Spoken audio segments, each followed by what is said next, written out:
Speaking to Sky News, Calvin Robinson said it was absolutely shocking that the couple continues to use their titles, despite being political.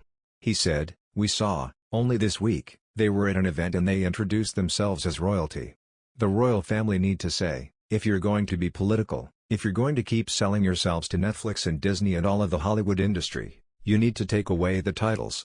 It's not just a British institution, it's a global institution. I think we're all being pulled down by Meghan Markle's plan to become the most famous princess in the world." When Meghan and Harry stepped back from royal duties at the start of last year, the agreement with the Queen was that the couple would formally retain their titles but they would no longer use their HRH titles. This comes as exclusive polls in the Sunday Express revealed that the public believe the couple should stop using their royal titles to promote their business deals or political views. Asked should the couple use their royal titles for business or political purposes? 73% in the UK and 59% in the US said they should stop. However, in Britain, people were divided when asked whether the couple should be able to keep their titles. Almost half of UK respondents, 48%, believe the couple should be stripped of their titles compared to a third, 33%, in the US. Earlier this month, the Duchess of Sussex faced controversy after she used her royal title to sign off a letter to Congress, lobbying them for paid parental leave.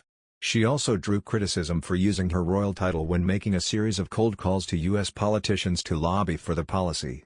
Meanwhile, earlier in November, the 40-year-old royal was mocked on social media for introducing herself with her name and her title at a children's book reading. Introducing herself, she said, "I am Meghan, the Duchess of Sussex, and today I am going to read you my book called The Bench." However, the Duchess has defended her decision to lobby for paid parental leave, describing it as a humanitarian issue. Speaking at a New York Times event, she said, "There's certainly a precedent amongst my husband's family and the royal family of not having any involvement in politics, but paid leave, from my standpoint, is a humanitarian issue. My husband has always said, with great privilege comes great responsibility, but even before I had any sort of privilege in my life, when my life and my lifestyle were very different, I always stood up for what's right," she added. In the other hand, the Duchess of Sussex's, 40, letter to her father, 77, was written with public consumption in mind as a possibility, the Court of Appeal heard.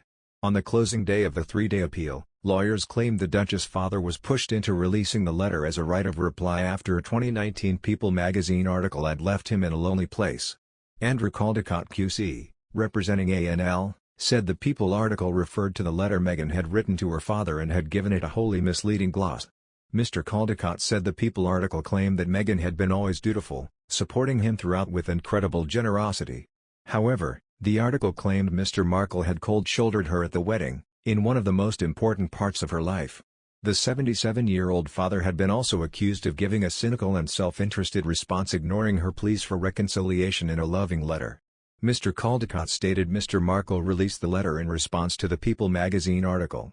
"Either we believe in freedom of expression or we don't," he said, according to The Guardian. Thomas Markle has been royally attacked in the People magazine, and this is his reply. Mr. Markle had honored the privacy in this letter until the People article appeared, Caldecott continued.